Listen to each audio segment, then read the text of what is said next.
Fala, galerinha, tudo bem com vocês? Hoje a gente vai falar sobre a visão, tá? A visão, ela é o sentido mais complexo do corpo humano e ela ocupa uma grande área do córtex cerebral. A gente vai falar mais pra frente sobre o córtex cerebral também, tá? E então, os olhos, eles são os órgãos responsáveis pelo sentido da visão. Aqui na foto eu coloquei a estrutura do olho que eu vou explicar mais pra frente, tá? Então, nos olhos, né, existem receptores que captam os estímulos luminosos e que permitem a gente distinguir cores, formas, posição dos objetos, por exemplo. Aqui tá as estruturas, eu vou explicar para vocês. Aqui, ó, vamos começar pela íris. A íris é a parte pigmentada do olho, tá? É a parte colorida que a gente tem no olho.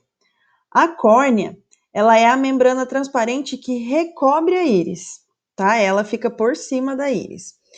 A pupila é o orifício pelo qual a luz penetra. O humor aquoso é o líquido que tem a função de nutrir a córnea e a lente do olho, tá? Então, esse líquido que fica aqui, ele nutre a córnea e a lente do olho.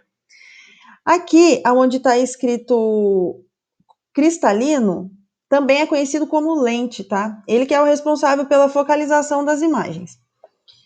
Aqui, o corióide é a camada intermediária. Ela é muito rica em vasos sanguíneos. Tem o humor vítreo, que está aqui, ou corpo vítreo também, né? As pessoas chamam de humor vítreo ou corpo vítreo. O que é, né? Ela é uma substância gelatinosa, transparente, e a função dela é manter o formato esférico do olho, beleza? Tem a esclerótica ou esclera, né, que é a camada mais externa, é aquela parte branca que a gente tem do olho. E a retina, né? A retina é a camada que é mais interna. É na retina que se localizam os receptores para os estímulos luminosos. Então, pessoal, como que funciona? A luz, ela atinge a córnea e é na córnea que vai ocorrer o primeiro desvio dos raios luminosos, né, que ajuda a ser focalizado em um único ponto, tá? A íris, ela vai se ajustar, permitindo a dilatação ou a contração da pupila, para regular a quantidade de luz que penetra no olho. Pessoal, lembrando que o ambiente muito iluminado, a pupila está contraída. Em um ambiente mais escuro, a pupila está dilatada, beleza? A lente, que é o cristalino, ele ajusta a curvatura para poder focalizar as imagens. Depois que atravessa a lente, os raios luminosos atingem a retina, e aí eles estimulam os receptores que estão nessa região, beleza? Então, quando a gente está em um ambiente muito iluminado e a gente passa rapidamente para um local escuro ou menos iluminado, a gente demora um certo tempo para poder enxergar os objetos com nitidez. E por que isso acontece, né? Isso acontece porque os olhos precisam de um tempo para se adaptar à nova condição. Isso leva o nome de adaptação visual, beleza? Aqui eu coloquei as estruturas, mais uma vez, para a gente relembrar, né, qual é a função delas. A córnea, ela é uma membrana transparente que recobre a íris. A íris é a parte colorida do olho.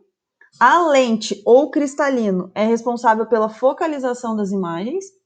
A pupila é o orifício pelo qual a luz penetra. O humor aquoso é o líquido que tem a função de nutrir a córnea e a lente do olho. Então, o humor aquoso, ele nutre a lente, que é responsável pela focalização das imagens, e a córnea, que é a membrana que recobre a íris, beleza? Aí tem também o corióide, né, que é a camada intermediária, ela é muito rica em vasos sanguíneos.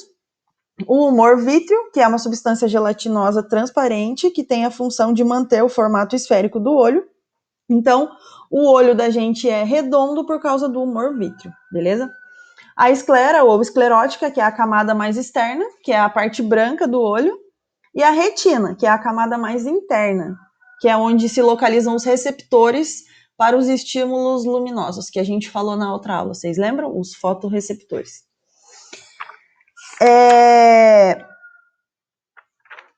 Tem também, pessoal, as estruturas acessórias. E essas estruturas acessórias, elas são responsáveis pela proteção e por alguns movimentos dos olhos, tá? A gente tem os cílios, eles impedem a entrada de objetos estranhos, suor e raios solares, né, direto nos olhos. Os supercílios, que tem a mesma função dos cílios, tá? eles impedem a entrada dos objetos estranhos, suor e raios solares. As pálpebras, que elas permitem a lubrificação e o fechamento e abertura do olho. O sistema lacrimal, né, que produz as lágrimas. As lágrimas, elas servem para lubrificar e limpar os olhos, beleza? Vou falar um pouquinho sobre o daltonismo, tá? O daltonismo, ele é uma condição genética na qual o portador, ele não consegue distinguir certas cores. Ele acontece mais no sexo masculino do que no feminino. Também acontece no sexo feminino, tá, pessoal? Mas acontecem mais nos homens do que nas mulheres. Essa condição causa alguma dificuldade, mas não vai limitar a pessoa nem impedir que ela desenvolva as suas atividades do dia a dia, beleza? Eu coloquei aqui a foto de um teste que eles fazem. Então, provavelmente todos vão conseguir enxergar qual número que está aqui dentro, entendeu? A pessoa que tem daltonismo, ela não consegue enxergar, ela não consegue distinguir as cores, beleza? Vou falar também com vocês, pessoal, sobre a catarata. A catarata, ela é a perda da transparência da lente. Lembra que eu mostrei para vocês aquela lente ou cristalino? Então, o que acontece na catarata? Aos poucos, a visão vai embaçando, até que o indivíduo passa a enxergar apenas vulto, luz e pode até chegar à cegueira, tá? A catarata, ela evolui lentamente, mas existem alguns casos que ela é congênita, ou seja, o bebê já nasce com essa característica, beleza? Aí aqui eu coloquei para vocês verem, ó, o olho saudável e a lente é transparente, tá vendo? Um olho, quando tem catarata, a lente vai ficando branca, ela perde a transparência. Então, as pessoas que são portadoras de catarata, elas começam a enxergar embaçado, beleza? E também o glaucoma. O glaucoma, ele é uma doença causada pela elevação da pressão. Aqui, atrás do olho, né, a gente tem os nervos ópticos. E esses nervos ópticos, ele tem uma pressão correta para ter. Quando começa a aumentar essa pressão, provoca lesão nesse nervo óptico. E a consequência é o comprometimento visual. Se isso não for tratado, pode levar à cegueira, beleza? Eu coloquei a foto aqui para vocês verem. Um olho saudável, né? Vocês conseguem ver os nervos ópticos aqui, e um olho com glaucoma. Tá vendo que os nervos têm bem mais pressão, beleza? Pessoal, a visão é isso. Eu espero que vocês tenham entendido, tá? Se vocês não entenderam, é só perguntar. Eu tô à disposição de vocês, beleza? Até a próxima.